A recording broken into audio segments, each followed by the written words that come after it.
yeah, that's so that 21. was my one. That was my number 20. So what's your number 20? My number 20 is The Phantom of the Opera, which we've already talked about. Okay. Anything else you wanted to say about that? Well, the color's pretty. It is. It's a beautiful film Yeah. for sure. Yep. Um, all right, we'll just move on. My number 19, and here we finally are. This is where I put The Invisible Man Returns. Oh, I'll just say why I ranked it a little higher. I appreciate that they decided to tell a completely different story from The Invisible Man, trying to make him a hero this time, right. while still maintaining that the drug does drive people crazy.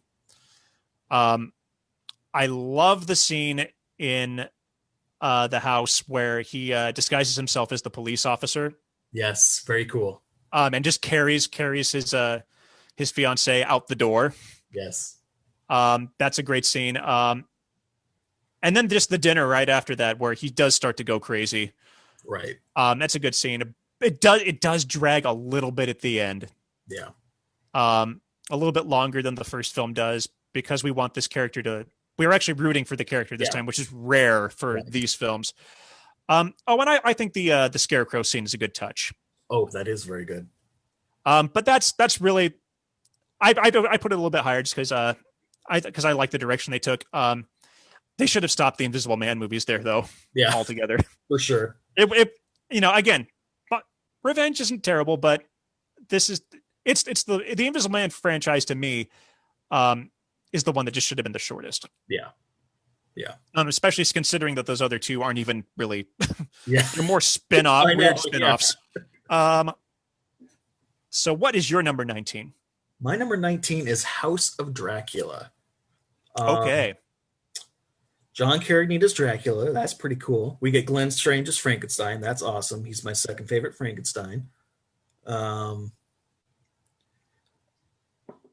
but I think this is where the whole Dracula not wanting to be a vampire thing comes from, right? Isn't this Yeah, I but it's don't like also that. he's also faking that. That's true, but it gets carried on kind of in other media, and I don't know. It rubs me the wrong way. Um, you get Lon Chaney as the Wolfman, of course, and he's always trying to die. um, Let me see. I'm trying to read my notes here. If there's anything else I wanted to read. Oh, I do like the doctor injecting himself with Dracula's blood. I don't know what he thought was going to happen. And then turns evil. That's fun. That's fun. Well, he doesn't inject himself. Dracula does. Well, that's yeah. But He gets duped. it's very fun. It's a fun film. I'm not going to talk about it because it's a little bit higher on my list, and I'll Yeah. explain why when we get there. Because I have stuff to say about this film. It's a very interesting film to me. I love John Carradine as Dracula. Number 18. This is one we've already talked about, and I don't think I needed to say too much more about it. It's The Mummy's Ghost. So The third film. Again, I like the makeup in here the best. John Carradine. Here we go. John Carradine again. My favorite of the priests. Kind of a downer of a story. I'm glad they got away from the characters from the first two films, though. That was good. yeah, Mostly it really is just that makeup, though. That makeup makes that one the best for me. Also, I love when I think this is the one where he fights a dog, yeah, yes, and of course it's Lon Chaney's dog, right. which is just wonderful. So yeah, I really don't need to say too much more about it. We've already covered the Mummy's Yeah. Ghost. Number 18, Daniel, what have you got?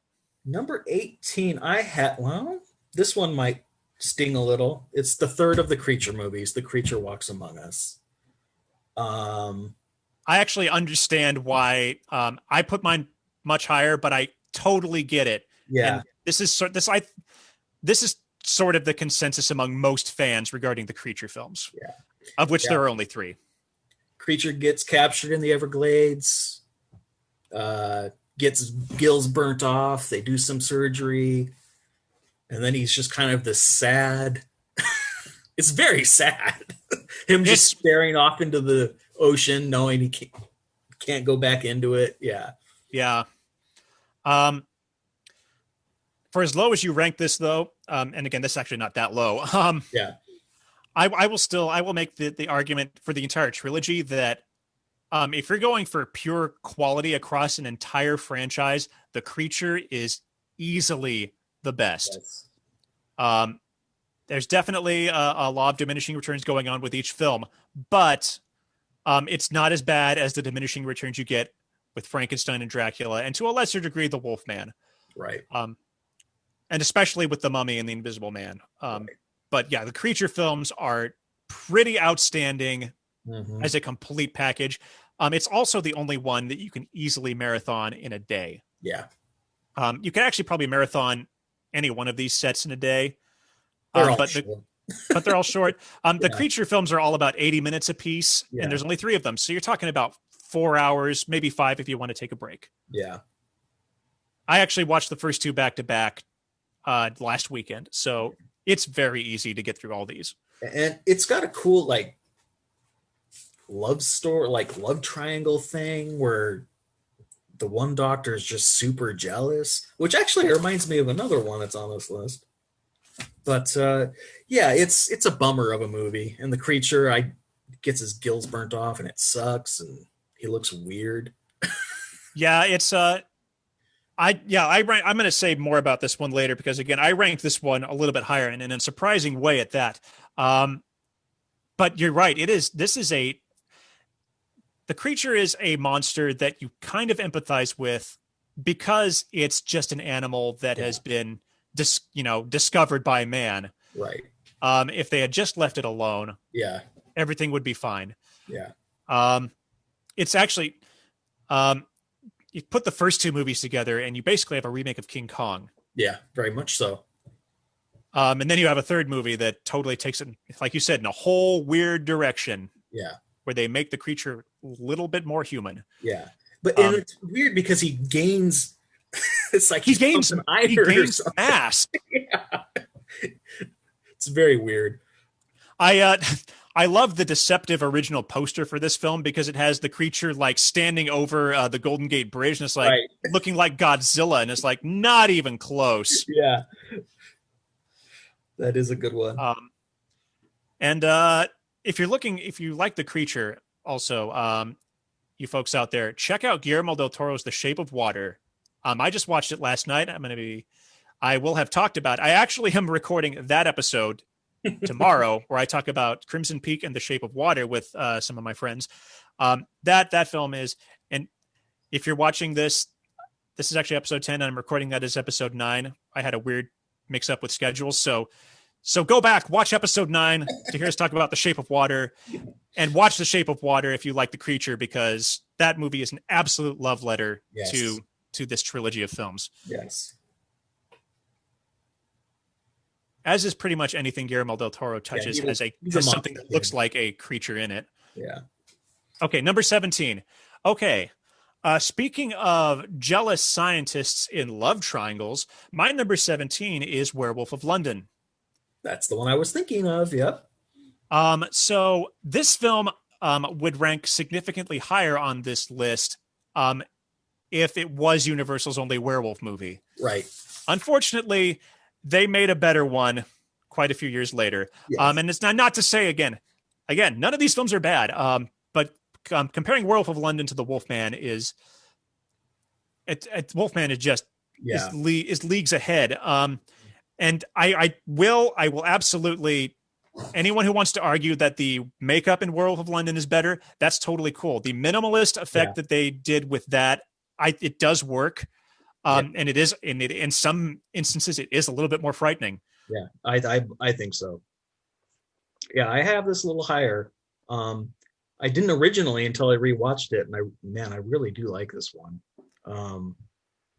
I love that the werewolf who bites him when they're in Tibet, the one that pokes its little head up, that one's really freaky looking. And you only get to see him for about a second. It is a blink and you miss it. But he looks really good. And the shadow on the rocks is really good. Of Yeah, course, it's got the werewolf donning his hat and grabbing his scarf for yeah, that's a little weird to me. Um, but it's funny, you know.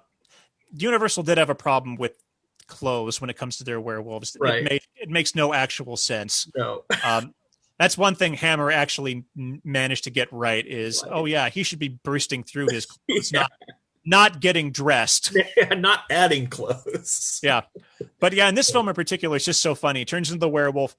There's that brief moment where he's still lucid enough to try to get the flower and Right. reverse the process. Yeah, this one also has a weird thing too with werewolfism can be uh reversed with, and it's weird. It's like you Yeah, it's literally a weird. you like Yeah, inject the flower into your skin. yeah, it's Like it's very weird. um but I mean that's how he becomes a werewolf. He's a botanist going after this flower, and so is another werewolf Right.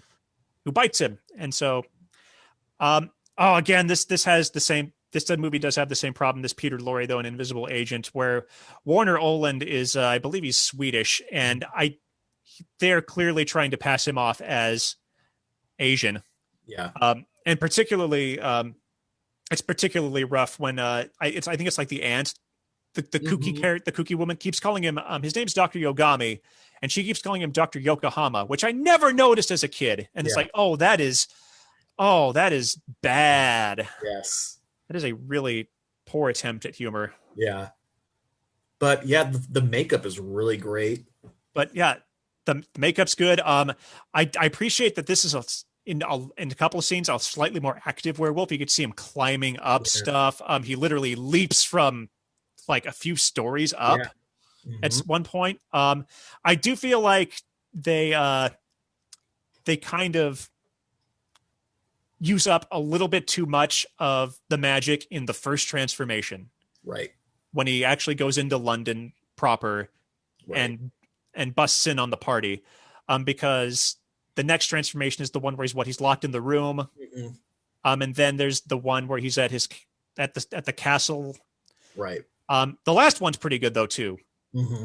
The climax of this scene where he kills Yogami over the flower. Right. Um, that's pretty good. And that weird love triangle. Henry Hull is not a, what is his name? The character's name is Glendon, Dr. Lyndon. Glendon. Not a cool guy.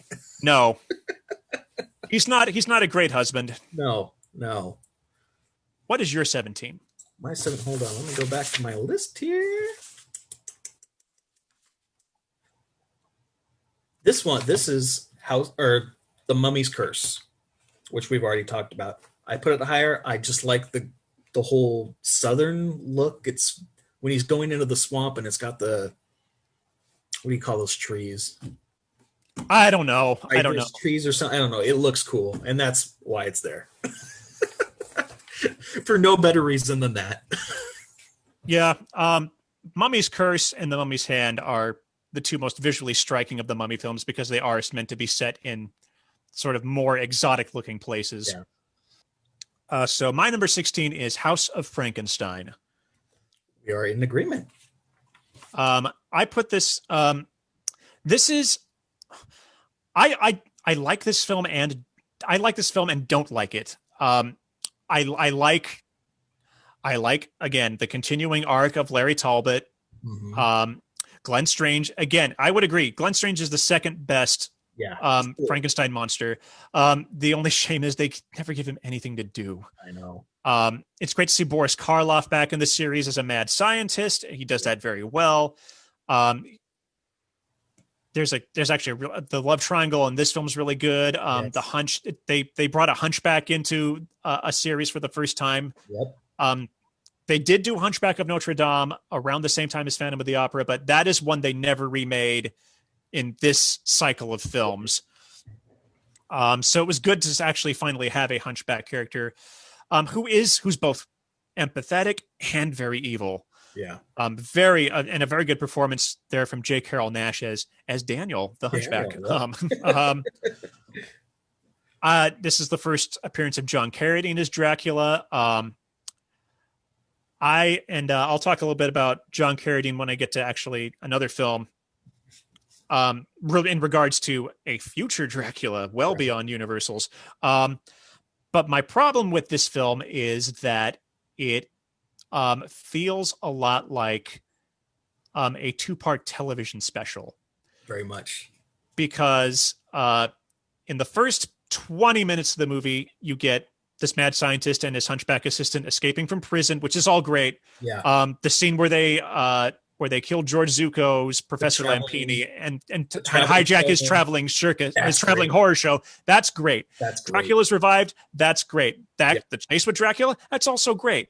But that's all in the first about 25 minutes of the film. And then Yeah. all of a sudden, we go off to the Village of Frankenstein, which was not called the Village of Frankenstein in the last Frankenstein film.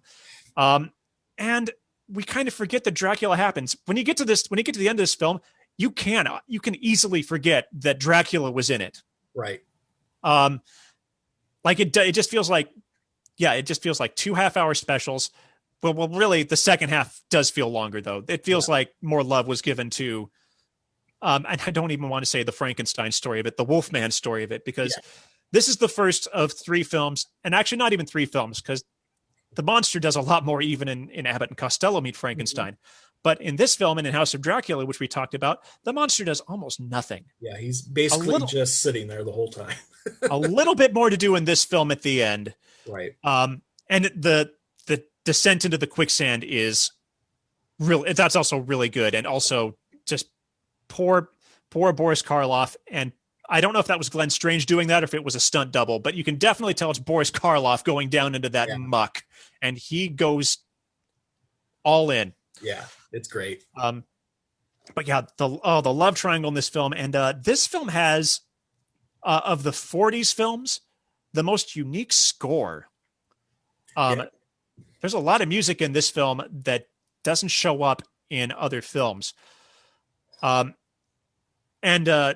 to our audience out there, I say that because a lot of these films, particularly in the 40s, rehashed a lot of music.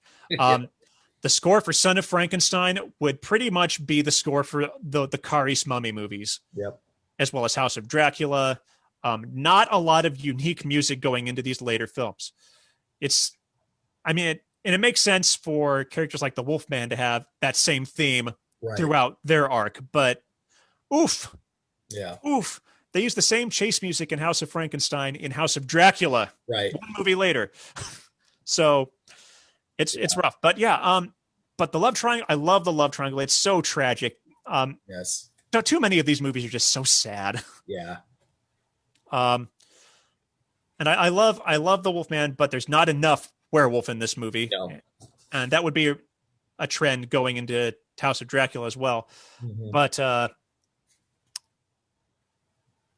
there's something about but there is something about that last transformation, and having the gypsy girl shoot him, and having Daniel discover the bodies together, it is it is just sad. And then to have the monster throw Daniel out the window, because it really it's Boris Karloff's Dr. Niemann is an absolutely despicable character. He makes all kinds of promises to Daniel and to Larry. He's like, I'm going to fix both of you.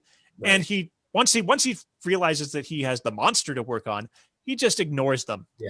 So it's rough. It's a rough life. And he gets his comeuppance though in that swamp. Yes, he does. So man, that traveling show at the beginning is just, I love it. I would love to have a setup like that. All kinds. They have like all these great medieval torture devices. But it is a little bit. Actually, no. The one problem with Dracula is the film before this, in the Dracula series, is Son of Dracula. But this film almost kind of ignores that. It sort of assumes that the Dracula. And actually, like, now that I think about it, now that I've recently rewatched Dracula's Daughter, which is the second, not really a Dracula film, but that follows Dracula right away. Almost right away, yeah. Knowing what happens in Dracula's Daughter, since I've rewatched that recently, the continuity in the next two Dracula films makes zero sense. Right. Basically, after Dracula's daughter, Dracula just shouldn't even exist. Yeah. Yeah. If you, we'll talk about that in a Yeah. bit. So how he actually comes about again, continuity in these films is it's not a thing. Yeah. Especially at this point. Yeah. I say this to my friends, and I post this a lot on social media. I learned to tolerate bad continuity in superhero films because of these films, which when you watch them, you'll realize it's considerably worse. Yeah. And that tiny little detail you're complaining about in between, X-Men and X-Men 2 is like, it's nothing compared to the ridiculousness that we deal with in these films. Did you say House of Frankenstein was also your 16? Yes. Yes, it is. Cool. Perfect. Appropriately, my number 15 is House of Dracula. Now, I absolutely understand why most fans would rank this below House of Frankenstein, for all the reasons that you gave. For me, I rank this a little bit higher because, one, it is a more cohesive story than House of Frankenstein. It doesn't feel like a two-parter. Right. It is a shame that Dracula dies again very early in this film. Very early. But the title makes much more sense because the Dracula, the shadow he casts throughout the film itself, is maintained. Right. Dr. Edelman goes crazy because he's been injected with the blood of Dracula. So Blood of Dracula may have actually been a more appropriate title for this film. But and again, I like this film for the Wolfman. Yes. It's cool to have him have a happy ending, even though that all gets reversed when he meets Abbott and Costello. But to me, this is the film that if they had like actually, and they would definitely wouldn't have. They were literally at the end of everything at this point and ready to. I'd say they were really ready to hang up. Right. Hang these films up for a while. But if they had actually invested some serious writing, more writing, and more of a budget into this should have been the crown jewel of the 40s films. Right. I have imagined what a remake of this film would be like. And again, we have John Carradine in here. Like, we're going to talk about how amazing Bela Lugosi is, but the fact of the matter is, and I'm going to jump to this now, John Carradine and Lon Chaney, I don't know if they had an influence, but I would say they easily had more of an influence on Christopher Lee's interpretation of Dracula in 1958 than Bela Lugosi did. 100%. They are also a little bit closer to the description of Dracula in the novel. And of course, Lon Chaney is just, again, he is a giant of a man and much more physically imposing than Bela Lugosi was. And Carradine just had that voice. Yeah, he's great.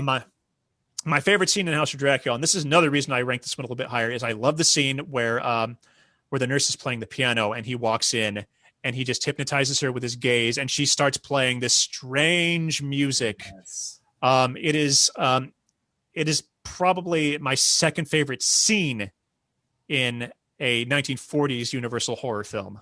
It's very weird. I imagine if this film were remade, this is a fun little tangent. I don't know how I'd use the Frankenstein's monster more, but what I imagine is that Dracula isn't killed, but he has to escape somehow and then returns at the end of the film, as the monster is, of course, waking up. But what I'd want to see at that point is, Larry Talbot has had to kill Dr. Edelman. He made a promise to him, right. Because Edelman confides in him and says, "I know what you're going through. I'm losing it myself." Right. But Larry's cured, and I think it would just be so cool if Larry's cured, but Dracula shows up, and he discovers I can now change into a wolf at will, and we get the werewolf versus Dracula fight. Cool.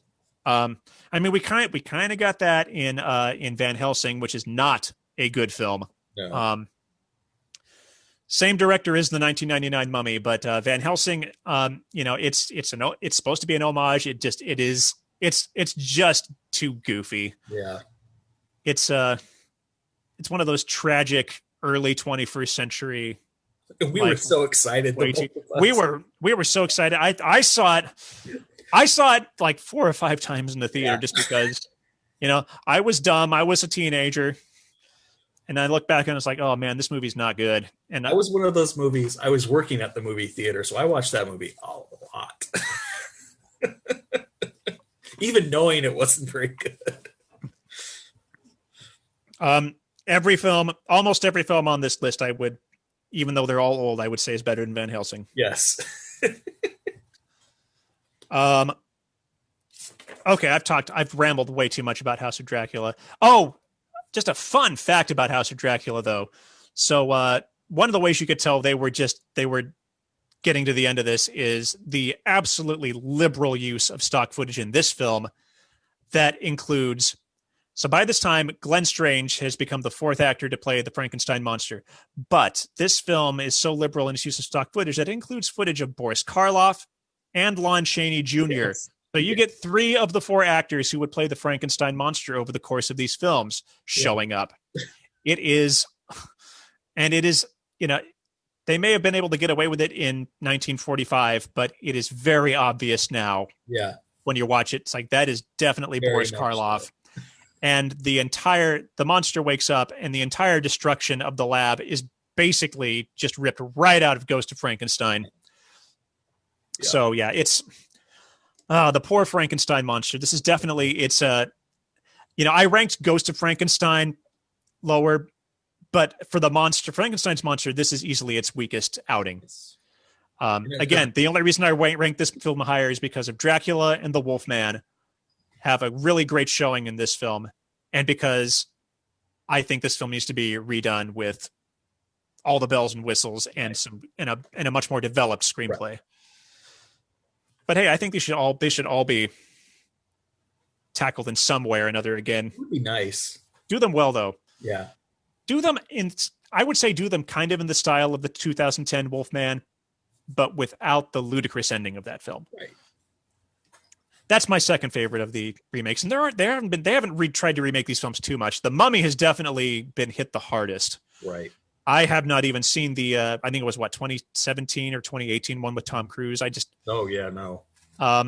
Which is a shame, because I was when they announced it, I was like, oh cool, a female mummy. And it was the actress from did you see Kingsman? The first Yes, Kingsman? Yes. Yeah, it was her. The girl with the knife legs. I was like, she's awesome. And it's like, this is going to be awesome. And then the trailer was like, oh, cool. It's Mission Impossible. If this were a Mission Impossible film, I'd be thrilled. I love those films. But no, this is Tom Cruise playing Ethan Hunt versus a mummy. And I was like, this is not going to be good. And it sounds like I was right on the money there. So if I ever watch it, there will be copious amounts of rum involved. Okay, so I've blathered on. What's your 15? My 15 is Werewolf of London, which we've already discussed. Again, I love the makeup. I love that first werewolf that you just see for a second, but that thing is so creepy looking. It's great. Yep. Yeah, the opening of that is great. The only part I don't like about the opening is when they're, and this is I think this may just be attributed to them being hamming it up a little bit, is when they feel like they're being held back by some mysterious force. It's like, oh, okay. Maybe we should have just gone with the scientific approach of, hey, the air is super duper thin up here, right? Because they were in that scene in the Himalayas, right? It should have been very high up. But yeah, actually, we ranked those pretty close together. Yeah, we did. So yeah, that sounds about right. Anything else you want to add on that one? No, I think we've done it. All right. So number 14 for me is Abbott and Costello Meet Frankenstein, the best Abbott and Costello movie on this list. Yes, for sure. And the only reason it's going to be ranked so low is we are starting to run out of 1940s films. Right. And the 30s ones are they're just solid. They're absolutely. This is just a fun film, and they really integrate the humor with the horror very well. It's so good. So good. One of the early, not the opening scene, but the early scene where they are unloading the supposedly dead bodies of Dracula and the monster And is absolutely big brilliant with, from Larry. yep, the candle that keeps sliding, the creaking coffin. Yes. Lou Costello plays that up so Oh, it's so well. good. When he takes the straw off of Frankenstein. Oh, it's so Yep, good. yep. And of course every time Bud, and in this film they're called Chick and Wilbur. It's like the only time they're Right. not Bud and Lou. So yeah, and Chick never sees the monsters in that early scene, and he's Right. just like, oh, they were never there. Um, uh, and and also the scene in I guess the dungeon, the basement of Right. Dracula's castle, where again Wilbur ends up sitting on the monster. um, the monster doesn't do much physically in this film, but Glenn Strange does get a lot of great gags Yes. to do. Yes. Much more than he has to do in the last two films, in Mhm. House of Frankenstein and House of Dracula. So that's great. That Yes. is really, it's a good film for him. Yes. Um, and Bela Lugosi returns to the role of Dracula for the first time since Yeah. 1931, since he originated the role on film, Yep. and he is on fire in this film. He is having I a think good better time. than in the original. Yes, he's we'll talk about the original very soon. But this it's just a fun film, and it is weird to see Larry Talbot come back and be the Wolfman after he just had a happy ending, Right. supposedly cured. But Lon Chaney also handles the humor very well. The scene in the hotel room Oh, it's is great. brilliant, where Wilbur should die like 5 times. Right. It's the one time the Wolfman can't kill someone. Complete incompetence. Yeah. It is a little bit weird. This is, I think, it's the only time that Chaney had the Bud Westmore makeup as opposed to the Jack Pierce makeup. And the Westmore makeup is a little bit less menacing, I think. Yeah, for sure. But it was also, from what I've heard, more comfortable. It looks Which, more dog-like. yeah. Yeah. And it's cool. It was cool, even though it's not a great fight. It is cool to see the werewolf versus Dracula fight at the end. Yes. There's a lot that happens in this film. There's a lot going on between all three monsters. No, again, the Frankenstein monster definitely feels like it has the least spotlight, but this is the best Frankenstein has felt in a long time in this series of films. And as a bonus, Lon Chaney did get to play the Frankenstein monster one last time in this film because Glenn Strange broke his ankle at one point on set, and so he had to fill in for a few shots. I think it's the scenes in the lab where he's like literally like throwing the lab tables about. I think that's Lon Chaney, and I think if you pause it, you can tell in the face. Right. But yeah. Again, the only reason this movie feels, I know you definitely sounded like it should be higher, and I have it higher. Again, it's mostly because we're coming up on all the 1930s films, and those films are so hard to rank lower. This movie is the perfect Halloween movie, though. This one, it's perfect. It is a celebration. It's a comedy, but it is a celebration of all the movies that came before it. It is clear. They do the horror and the comedy just right. It's great. And it's actually, I think the director was actually a Abbott and Costello director and not a horror director. So it's good on him. The femme fatale gal is great. I forgot to write her name down, but yeah, she's great. Lenore, I can't pronounce the last name. It's French. Again, not as scary as the other films, but like it is a film. It is filmed with love. Yeah. And of course, it does feature some of those classic Abbott and Costello gags, like all the women love Lou, much to the chagrin and confusion of Bud. Yeah. Who's just like, okay. I think that is some of my favorite jokes are just always about how poor Chick can't get a date. Yes. I can't recite them myself. They're too good at it, but that's a good one. This one's a real favorite of mine because this is one that I can watch with the Munchkin. You know what I mean? I've tried to talk the wife into letting her watch some of the other ones because I know we watched them when we were her age, but my wife is whatever. But this one, I can say no. There's this one's going to be all right.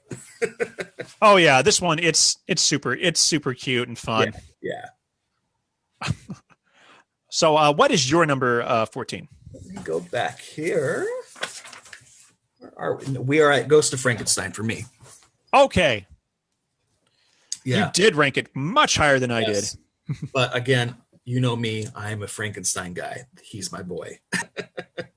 I will give the film this. The actual scene with the Ghost of Frankenstein is very good. Yes, yes. And we get Bella is Igor. It's not anywhere near the Son of Frankenstein version, but I just love it. Yeah, that's about it. We've already discussed most of it. Yeah, I just love Frankenstein, so I have to put it up. Yeah, it is.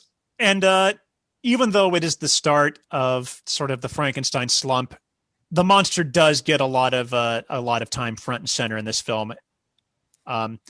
Once you started pairing him off with other monsters, it just wouldn't be the same until you got to Abbott and Costello. And like we said, that end where he's just destroying everything blindly. Yep. So great. All right, then I'll move on to my number 13. The first film from the 1930s, and in fact, the first film in this set, Ooh. Dracula. And Dracula is it is a competent film. The only reason I rank it the lowest among I ranked Werewolf of London lower. It's the only other 30s film I think that I ranked lower. The only reason I rank it lower than all the other 30s films is as influential and important as Dracula is, just about all the other 30s films that came after it are better. They are. They took a lot of what they learned from Dracula and applied actual sort of new techniques with filmmaking. Yeah. Todd Browning was a great silent film director. I think this was his first talkie, so I don't know that he was quite ready for it, but he bounced back with Freaks big time. Good. So, and I know that Lon Chaney was his choice to play Dracula, but his unfortunate passing meant that it would go to Bela Lugosi, who does do an excellent job. Excellent job. He basically brings his theatrical. He started as the theatrical Dracula, and this basically adapts. Yeah, this basically adapts the stage version, which unfortunately very much like it. that's why another reason I rank it slow. It feels like a staged, still like a stage play. Too much of it takes place in one room. The best, most beautiful parts of it are all in the beginning at the castle. There's a lot of something's going on right over there. Yes. And it's one thing to I don't know. It feels like it's one thing to hide a monster for like half an hour and then have that big boom moment. Right. But Dracula has been, in the show for like this entire thing, and we can't show the dog running across the lawn. Right. Now, I understand how you put it this low because I was thinking about it because again, I agree with all your points that it's just kind of a stage play, but Dwight Fry. Yes. If you are watching this film, yes, Bela Lugosi is the iconic portrayal of Dracula for sure. But like it is, I think for too long, a much overlooked performance by Dwight Fry as Renfield. Good. Like he, if he's not in a scene with Lugosi, he's stealing it. Yeah. With every other actor. Movie, you know what I mean? Like he's like almost doing like a modern acting kind of thing with all these very stuffy stage performance, and then you got Dwight Fry. It's so good. He's so good.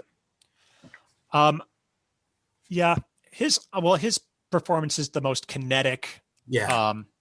And honestly, I know we've talked about this being stuffy because it's a stage play, but his performance is the most theatrical. Yeah, it's everyone else is playing it a little too realistic. Yes. even Edward Van Sloan, who is a delightful enough Van Helsing, but once you've seen Peter Cushing as Van Helsing, it's hard to picture anyone else in the role. Yes. I can understand the argument of who's the better Dracula, Christopher Lee or Bela Lugosi, but Peter Cushing is. There's Hands never down. been a better Van Helsing. No. No. So and all the other characters are Jonathan Harker in this film. Was it David Manners? He's so dull. He's so very dull. Um, The armadillo in Dracula's castle, yep. always classic. Yeah, like just so much from the beginning is stuff where they actually did look like they were having fun with the camera. Yeah. Just panning across the basement of the castle or the catacombs or whatever you want to call them. Right. And the pan up the stairs to Dracula. Yes. And some of it, I'll talk about it. It's not an official film in this set. It's concluded as a special feature, but the Spanish version is definitely notable for being feeling more cinematic and having more interesting visual effects. The acting is not necessarily as good, at least not. I can't remember the name of the actor who plays Dracula. He is not as memorable as Bela Lugosi. I believe it's Lupita Tovar who plays Mina in the Spanish version. Different name. Right. But she actually is a very engaging performance in that, which is much, again, a stark contrast from the English-speaking version, where none of the characters, apart from Dracula and Renfield, are that interesting. Right. Yeah. But yeah, this film is, at the very least in the top 15 because it is the film that set everything in motion. There wouldn't be a Frankenstein without it, and none of this would have happened. It was considered a huge risk in 1931, and of course we look at it now and it seems quaint. Yeah. I mean, you see no blood. There's no. Yeah. And that's a reason, if you have kids who are old enough, you can show them these films because there's almost no blood in almost all of them. I think there's a little bit of blood in the creature films, and that's it. Yeah. Considering you have a werewolf in several of these films ravaging people, it's surprising how, it's not surprising. It was the 40s, but it took Hammer Studios to finally give us blood that we needed in these films. That sweet red blood. Yep. What is your number 13? Lucky number 13. My favorite number. I have the Dracula's Daughter. Comes right after Dracula. This one's really good. Yeah. I forgot, but it's really good. What is her name? Gloria. What is it? Holden. Yeah. Is the Dracula's daughter, Countess? What is it? Starts with a Z. It's very unpronounceable. Maria is it Maria? I just watched it. Spell it differently. I know, so did I. But she's great. She's trying to break the spell of Dracula. She goes, and it's really good. It's got this whole. She goes to therapy. Like, whoa. Yeah, and much more engaging human characters in this one too. Dr. Garth is a fun protagonist. This is actually my number 12. So, perfect. I'll just piggyback off this conversation as well. Yeah, her performance. I think it's rough to say this, but I think it actually is better than Bela's first performance as Dracula. I think Bela got so much better over the years playing other vampires and other roles. He's so good overall. But this was like her only horror movie, and she knocks it out of the park. And I think Dr. Garth is a nice, fun character. A smart character. Right. Picks up on things very quickly.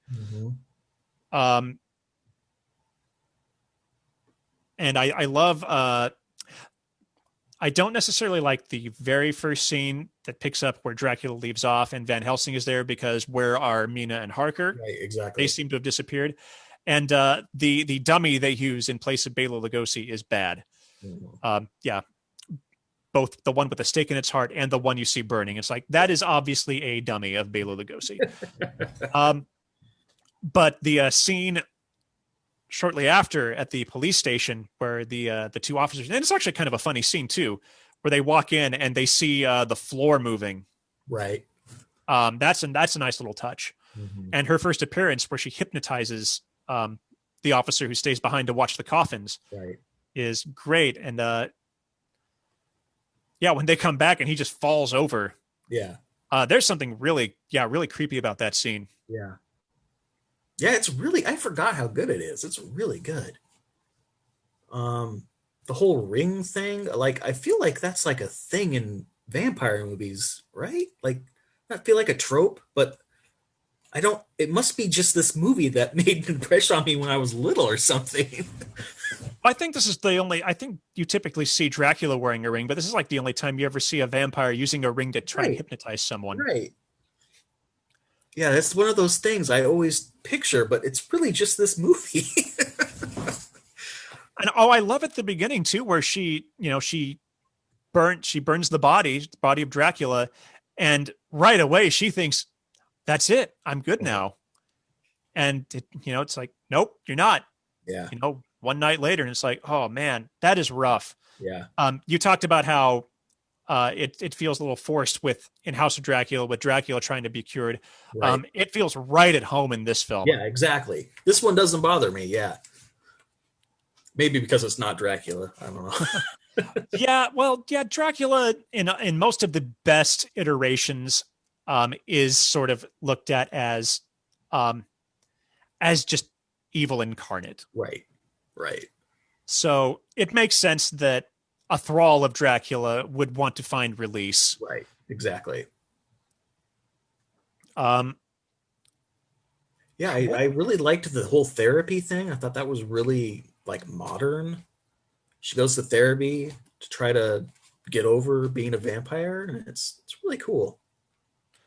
um, yeah, and I love that he busts out the machine late in the film and says, you need to look into this machine, and the light is reflected off the mirror. Right. Like he know at that point, it's like he knows Yeah. he is as smart as Van Helsing. Um, though he does misplace his secretary, makes that one fatal mistake. Yes. Um, oh, and the scene where he's trying to not hypnotize, but like where he's trying to the victim, he's trying to have her recall her memories. Right. That is also and actually very interesting because it's he uses the light and it's almost like he's using his own ring. Right. It's like they use the same power Right. to get into people's heads. Yeah. So it is a genuinely interesting film. I never liked it as a kid. I thought it was very boring. Me neither. Yeah. But if you are interested in great character work and something that's definitely off the beaten path from your typical Dracula film, check this one out. It is, I think it is a wildly underrated film. Yeah, me too. So that was your what, 12? That was my 12. So this is where I have Frankenstein or Abbott and Costello meet Frankenstein. Oh, that's not actually that much higher. It's not that bad. I was thinking it was higher when I was looking at it. But let me look. No, it makes sense. Yeah, what we haven't said about it. It's great. I love it. I love Glenn Strange as the monster. It's great. Yep. I do wish that overall, I think they did well by him in this movie, but overall, I wish he had gotten a much more of a chance to dive into it, because I know that Boris Karloff got to coach him in House of Frankenstein, and it's like, cool, Boris, where were you to coach Lon Chaney and Bela Lugosi, because they needed it. They needed it badly. And Glenn Strange is the only other, Frankenstein monster who could actually growl. Mm-hmm.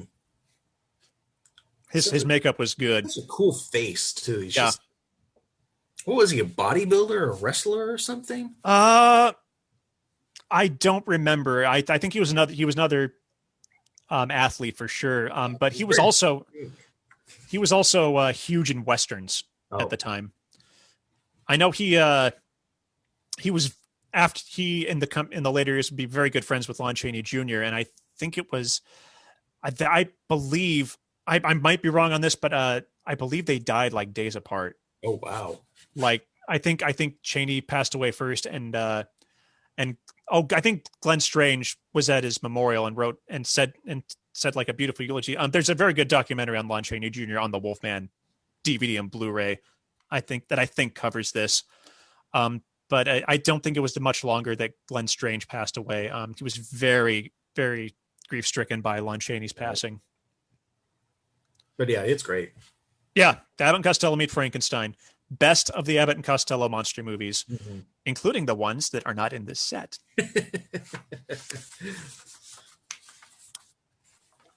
That was 12, right? Yeah, that was 12. Yep. Number 11. Number 11, I have The Mummy. Oh, okay, yes. 1932, the first Mummy movie and the best Mummy movie. The best. The only Mummy movie before 1999 to feature a mummy named Imhotep, played by Boris Karloff. Again, shouldn't be playing an Egyptian, but it's a miraculous performance. Although, what is Boris Karloff's nationality? He's British, but isn't? I think it might actually make a little more sense. I feel like I don't know for sure, but I still don't think. No, for sure. But I think it makes a little more sense if I'm remembering correctly. Yeah, that was one of the things about these films back in the day is a lot of actors, and you couldn't get away with saying this today. Boris Karloff and Christopher Lee in particular, they got cast in these type of roles because they, quote, had that foreign look. Right. That's why Christopher Lee got Dracula in the 50s. That's why Boris Karloff got The Mummy more so than Frankenstein. I think he got Frankenstein just because I don't think it was because he looked foreign, but because he actually does look kind of menacing when he needs to. Yes. And he had that. Yep. But also just the kindest man. Yes, very. But The Mummy. The Mummy, my dad always said The Mummy is a better version of Dracula. Yeah. Very similar premise. He is basically after, and very similar to the other Mummy movies, he's just after his princess. Yes. And it's kind of where that whole Dracula thing comes from, really. Because, I don't know, it's been a while since I've read Dracula, but there isn't that whole, Mina is the lost, or the reincarnation, right? Am I wrong in that? It's been a long time since I've read Dracula, and I feel like the more modern Dracula films that go with that angle definitely borrow that from The Mummy. But I need to read Dracula. I just looked it up. Karloff was Indian, from India. Oh, well, so, that's still wrong, but it makes yeah. It's slightly better. Yeah, it's better. It's better than Peter Lorre. Yes. Oh, so yeah, The Mummy. I think first off, the very first scene it's terrifying. Yes. And the one instance where you see him in bandages. Yes. And for that reason, when I was a kid, The Mummy bored me because the rest of the film, he's not, a what you'd think is a mummy. Right. He's just a very, very old guy walking around with a fence. Yes. But this is all Karloff for sure. David Manners comes back from Dracula, basically playing Jonathan Harker again. A little bit better than he is in Dracula, but that's also because this movie is more engaging than Dracula. It's more kinetic. It's more, director Karl Freund, a brilliant German cinematographer, who knew how to put things in his frame and made, if not for Frankenstein and Bride of Frankenstein, the best looking film of these films of the 30s. And the flashback scenes in this I think are also brilliant. So good. Yeah. Where you find out how he becomes the mummy, and which happens pretty late in the film. And probably one of the most tense endings of any of these films. He comes so close to winning. Yeah. So very close. And Edward Van Sloan is back, basically again playing a Van Helsing-like character. This would be, it's better. It's also better than Dracula, I think, because this mummy has powers that Dracula should have had, Right. like the ability to, for lack of a better term, force choke people, Right. Right. over great distances. Um, hey, he's a precursor to Darth Vader. Who knew? Um, but and also the ability to like see things over great distances, Right. made him probably the most supernatural Mm-hmm. of all the characters, even though he appears fairly normal. Right. Okay, we are back. We had some technical difficulties over here. We were talking about the mummy. Oh, We are back. there we go. There, you're Got it. there. Now your camera's nice and solid now. Haha.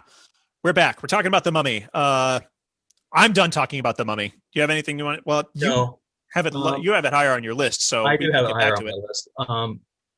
I mean that opening. How many times you and me as a kid repeating that? Yep. He went for a little walk. You should have seen his face. Yeah, Karloff's so great. His eyes are so great. But no, I don't have much more to say. Well, then, what is your number 11? My number 11 is Frankenstein meets the Wolfman. Second Wolfman movie. Love the beginning. Yep.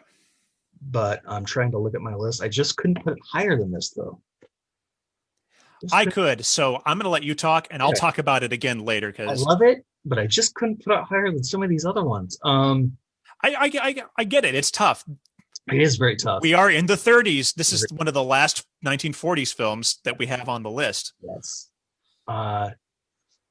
That beginning scene where the grave robbers come in and they take Larry's ring off. It's so creepy, so great. I mentioned my second favorite scene of the 40s. This is my first. Oh yes, so of all and any one scene in the 1940s Universal films, the grave robbing scene is the best. Yes, it's so good. We get Bela as Frankenstein, which is good and bad. Good and bad, yeah. For some reason, he can't talk anymore. Well, he couldn't do it in the first one, the last one either. But well, it's there's that famous scene that is lost to history where he does talk. Right.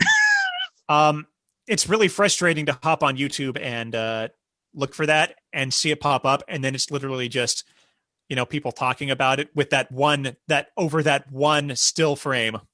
Right. It's so frustrating. So frustrating.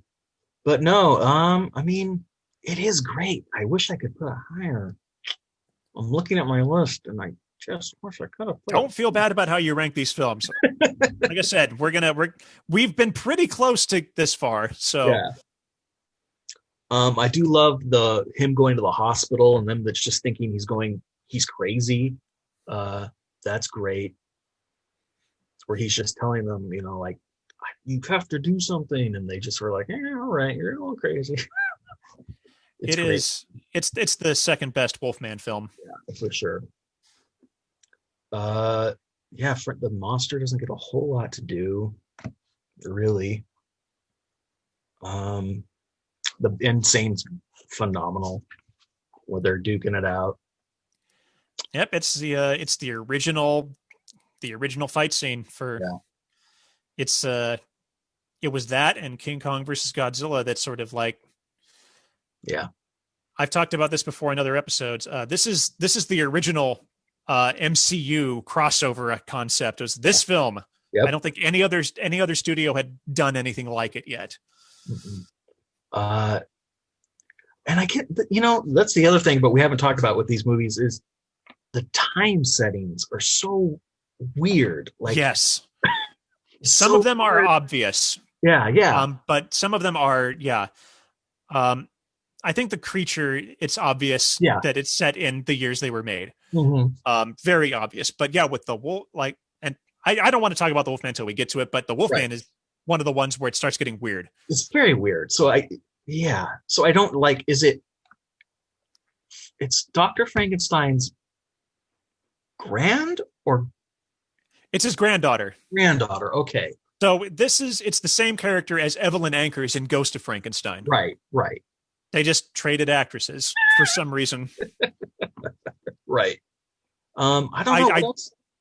I I don't know. do know that Lon Chaney and Evelyn Ankers didn't get along a lot of the Famously, time, so yes, that could have been why. that could be. Um, I mean, it's great. And let's talk about that poster, right? Yes. How obsessed were you and me with that poster when we were little? That was yeah, that I mean the poster makes the fight scene look much better than it actually is. Right.